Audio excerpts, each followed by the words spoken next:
Abavunaanyizibwa ku bikwekweto mu minisitule y'ebyobulimi Bookezza ebijimusa ebyayitako ebyakwatiddwa nga bikukusibwa okuyingizibwa mu ggwanga erya Kenya okuva e Uganda. Ebijimusa bino ekika kya monopotassium phosphate babyokereza Nakasajja mu disitulikiti y'e Mukono nga bibadde biweza ttani 7.5 era nga bibalirirwamu obukadde 17. Byakwatiddwa nga byayitako expired date nga yayitako nga byabadde bikusibwa okutwalibwa mu ggwanga erya Kenya. Akulira ebikwekweto Charles Sanders ategeezezza nti okukwata ebijimusa bino kyaddiridde okutemezebwako poliisi y'e Kenya n'aba URA ku nsalo y'e Malaba nga bwe beekengedde emmotoka ekika kya Fuso namba UAJ 657T eyabadde etikkiddwako ebyamaguzi bino. Ne batutegeeza ku bannaffe abali ku booda yaffe y'e Malaba ku sayidi yaffe y'e Uganda awamu ne Uganda Revenue Authority ne tukwata ebintu bino. Agamba nti etteeka erifuga ebyobulimi libawa obuyinza okwokya ebintu eby'ekikanga kino nga ne kampuni oba omuntu ssekinnoomu abaakwatiddwa nabyo asasula ssente ez'okubyokya.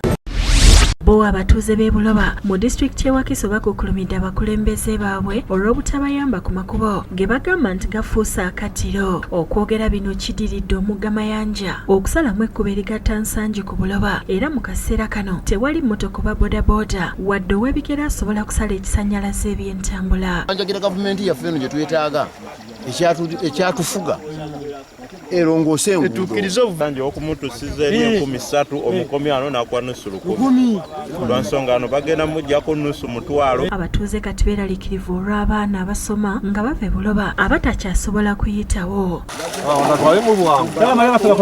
Abatuuze nga bakulembeddwa mu Charles Lugoloobi basabye bekikwatako okubadduukirira. bafagayo sifiringa kiyimba kukombola n'esegona waka parliament mayoka wa parliament watulakito wayinula yajja nasima ekkubo natta awali awalamu ate ekkubo lyaffe litwali tuyitamu baalibomola eri tetusobola kuyitayo jjaamu mungi. Ye komishona w'abaana n'abavubuka mu minisitule y'ekikula ky'abantu Mondo Kyateeka akubirizza abaliko obulemu okulekeraawo okwesosola n'obutaagaliza. Okwogera bino abadde ku mukolo ogw'omulundi ogwokubiri ogwa buli mwaka ogw'abaliko obulemu ogwa the Second National Disability Law and Rights Conference ogutegekeddwa aba Disability Law and Rights Center e Makerere. Oluusi nga oli agenda kwesimbawo okubeera omubaka wa parliament ne bagamba naye ggwe bulijjo oli mulamu wafuna accident ng'okuze gwe tebakujunyaako. Damali Najita Musoke akulira ebyensoma by'amateeka n'eddembe ly'abaliko obulemu mu yunivasite y'e Makerere asabye gavumenti okubongera ensimbi ez'okussa mu nkola amateeka n'ebiteesebwako. Ebimu lwakuba batugamba nti tewali ssente, ebirala lwakuba n'abantu bennyini bekikwatako abalina obulemu nabo tebamanyi mateeka ago nangeri gyakugakozesaamu. Tusobodde okukwata abayizi baffe tubatwala mu communities ne bagenda ne basomesa enjiri ey'abantu abaliko obulemu. Ne Meeya wa munisipali y'Emityana Estandia nabo alabudde abazadde abatasomesa baana nti kanso yayisizza etteeka mu bagenda okuyita okubavunaana. Okwogera bino abadde ku ssomero lya Maria Assumpta Nursery and Primary School ku mukolo abazadde kwe basiimidde aba Rotary n'abazungu okuva mu ggwanga erya Australia olw'okubazimbira library n'okubawa ebyalaani 8 bibayambe okusomesa abayizi eby'emikono. Buli omuzadde yenna n'asangibwa ng'akuumidde omwana alina okugenda ku ssomero awaka.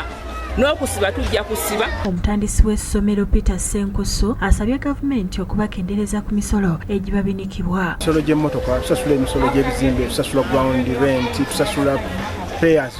Munnalotary Francis Xavier Sentamu akulembeddemu abazadde ne bagulawo library endala ku ssomero lya Kakiri Junior Primary School mu gombola y'emaanyi n'asaba abazadde okubeera ekyokulabirako eri abaana. Okulaba nti omwana agunjulwa atya.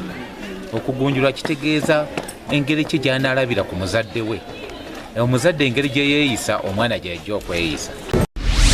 Ne minisitule y'ebyobulimi nga yeegatiddwako ebitongole bya nakyewa okuli ekyapera mu Uganda bategese omwoleso gw'ebyobulimi mu boolesereza emmere ennaansi nga gubadde lugogo. Era mu ng'ekitongole twavaayo okulaba nti tugezaako okulaga eggwanga ebirungi ebiri mu mmere ennansi eno omuntu yenna eyandibadde agamba nti naye nandibadde njagala okulima emmere ennaansi naye sirina nsigo era ensigo ezi. Nga bakulembeddwa Immaculate Yoga bategeezezza nti emmere ennansi ennaku zino egenda efuuka ya bbula olw'ebyokulya ebingi ebiri ku katale nga y'emu ku nsonga ebawalirizza okutegeka omwoleso guno.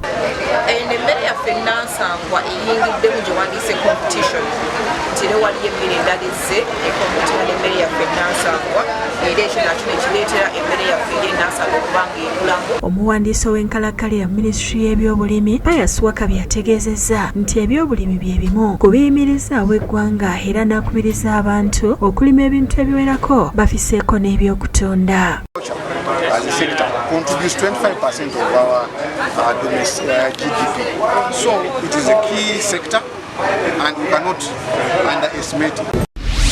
Ate abakulembeze ba KCCA mu division y'e Nakawa nga bakulembeddwa Meeya Ronald Nsubuga bali mwezo balambudde omulimu gw'okukola oluguudo lwa Kulambiro Ring Road we gutuuse. Ssente ezikola oluguudo luno zaweebwayo aba World Bank. Akulira projekiti eno Rachel Tuheire asabye abatuuze okuba bagumiikiriza nti byonna bye beemulugunyaako bigenda kutereezebwa. Tukolagane wamu kubanga projekiti tekolebwa muntu omu. Tuli ttiimu emu tukwatagane tutambuze omulimu. Meeya bali mwezo alabudde abanaakwatibwa nga babbirira ebikozesebwa mu kukola oluguudo luno nti kaakubajjuutuka. Bwe nnaakwata nga yokya oluguudo bw'oba onyiiga weekalakaase salako oluguudo naye tolwokya. Abantu balina obuzibu amazzi gajja mangi mu mayumba. So tusaba emikutu gino bagyongeremu gibe mingi. Naffe tugenda kukolera kukola sekyo nisabikira nnyo beebalire ddala batuleetedde. Ebyo nga biri bityo Meeya wa Kasangati Town Council Tone Sempeebwa Kiyimba Saibe kikwatako Kasangati okusumusibwa nayo efuulibwe Model Town. Twafunye eddimu okuva mu gavumenti baatwazise lyazike so nabwe kitolo basebo ne bannyabo yensonga lwaki bagamba ti ffe tuli Model Town Council. Okwogera bino abadde mu konferensi ey'ebyembalirira mu basomedde ebyo bye basobodde okutuukako ne bye basuubira okukola wakati w'omwaka 2020 ne 2021 nga yeetabiddwako abantu ab'enjawulo okubadde na Radius w'e Kasangati Justin Mbabazi nga babadde ku kitebe kya Town Council eno. Tulina projekiti ezimu eziriko skirting kumpi buli muluka nga physical planning, projekiti nnene eri under property tax naye nga eriwo okukola physical development plan. Twebaza Meeya ne bakasalaza okwosimba omuli bakuze naye muwaso technocrats balina obuvunaanyizibwa okulaba nti batuukiriza ekyo abantu kye beetaaga. Laba nti amalwaliro mayonjo n'abaana abazaalibwa n'ekirwadde ky'okuzimba emitwe kiyite hydrocephalus n'abalina obuzibu ku nkizi kiyite spina bifida bakuziza olunaku lwabwe ng'emikolo gibadde mu kibuga ky'Embalala. Bakukulumidde gavumenti kye bagambye nti abamu ku bannaabwe bafudde olw'obutaba na ddagala libayamba.